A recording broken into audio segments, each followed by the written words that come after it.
Krishna Mayapur নিতাইগড় kitchen থেকে সবাইকে স্বাগতম। আপনারা কেমন আছেন? আশা করি ভগবানের কৃপায় ভালোই আছেন। আজকে নিয়ে এসেছি নতুন আর একটা ভিডিও আপনাদের সাথে শেয়ার করব। এই যে বুঝতেই পারছেন, এখানে দেখে কাঁঠাল নিয়েছি। এই কাঁঠাল দিয়ে আমি আজকে বড়া বানিয়ে দেখাবো আপনাদের কাছে। আর এই কাঁঠালটা হতে হবে নরম, এই যে একটু গালা রসালো। এখন আমি কাঁঠালটা থেকে পাল্প বের করে নিচ্ছি। এই যে কাঁঠালটাকে আমি একটা এরকম নেটের ঝাঁঝরি দিয়ে চেলে নিচ্ছি।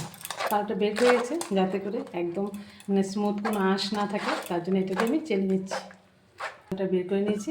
এখন এখানে আমি স্বাদ মতো এখানে আমি এটা আমি বড়ার জন্য মাখবো, তার জন্য এখানে আমি 2 চামচ সুজি দিয়ে দিলাম। আর এখানে হাফ বাটি ময়দা দিয়ে দিলাম। আর এখানে 2 চামচ চালের গুঁড়ো দিয়ে দিলাম। আর এখানে স্বাদ মতো চিনিও দিয়ে দিলাম। এখানে স্বাদ মতো চিনি দিয়ে দিলাম, কারণ এই বড়াটা মিষ্টি মিষ্টি হলে ভালো লাগে। এখন আমি হাত দিয়ে সবগুলো মেখে নিচ্ছি।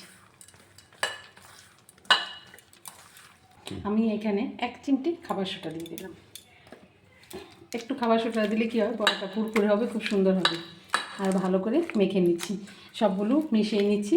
আর এটা মিশিয়ে আমি আধ ঘন্টা একটু রেস্টে রেখে দেবো, কারণ চালের গুঁড়া সুজিটা একটু ভিজবে, তাহলে বড়াটা খুব সুন্দর হবে।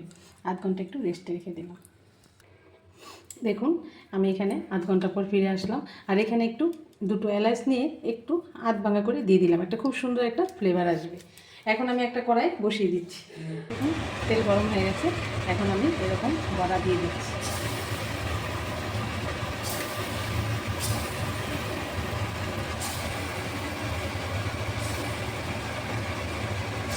এই যে দেখুন আমি এই যে উল্টিয়ে পাল্টে ভেজে নিচ্ছি।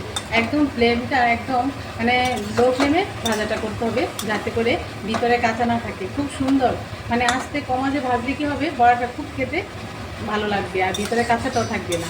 এরকমভাবে আমি লাল লাল করে ভেজে নিচ্ছি। এক চুলো হয়ে গেছে, আমি নামিয়ে দিচ্ছি। আরেকটা চুলো দিয়ে দিচ্ছি।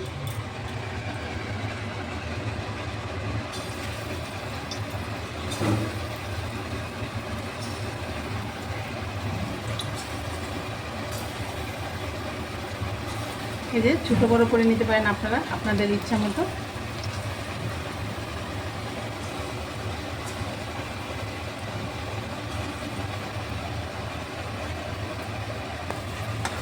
এই যে আস্তে আস্তে আমি উল্টেই দিচ্ছি।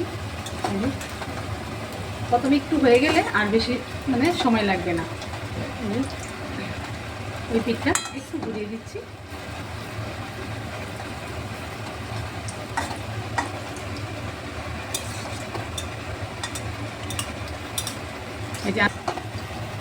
এই যে দেখুন, এই যে বড়াগুলি কিন্তু এই যে ফুলে যাচ্ছে আস্তে আস্তে, কত সুন্দর। এরকমভাবে এই কাঁঠাল কিন্তু জগন্নাথের খুব প্রিয়, ভগবানের প্রিয়। এই কাঁঠাল দিয়ে আমরা যদি ভগবানকে এরকম বড়া করে ভেজে গরম গরম ভগবানকে ভোগ লাগাই, ভগবানের প্রসাদ খেয়ে দেখবেন অপূর্ব লাগে এই কাঁঠালের বড়াটা খেতে। এই যে আস্তে আস্তে করে এই যে লো ফ্লেমে আস্তে আস্তে করে ভেজে নিচ্ছি। আর একটু লালচে করে ভেজে নিলে খুব সুন্দর হয়। এই দেখুন কথা বলতে বলতে আমার ভাজাটাও হয়ে যাচ্ছে।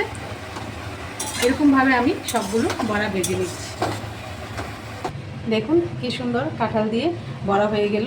আর বড়াটাও খুব সুন্দর হয়েছে। দেখুন এই যে একদম সুজি দেওয়াতে, চালের গুঁড়োতে নরমও হয়েছে। যেহেতু আমরা সব কিছু ভগবানকে নিবেদন করি, আর এরকম ধরে এরকম সুন্দর সুন্দর নতুন নতুন আইটেম যদি রান্না করে ভগবানকে ভোগ লাগিয়ে সবাইকে প্রসাদ দেওয়া যায়, তাহলে কত ভালো লাগে। আপনারা অবশ্যই একবার ট্রাই করবেন, কেমন লাগলো অবশ্যই আমাকে কমেন্ট করে জানাবেন। আজকে ভিডিও এখানে শেষ। সবাই ভালো থাকবেন, সুস্থ থাকবেন। আবার দেখা হচ্ছে পরের ভিডিওতে। হরে কৃষ্ণ।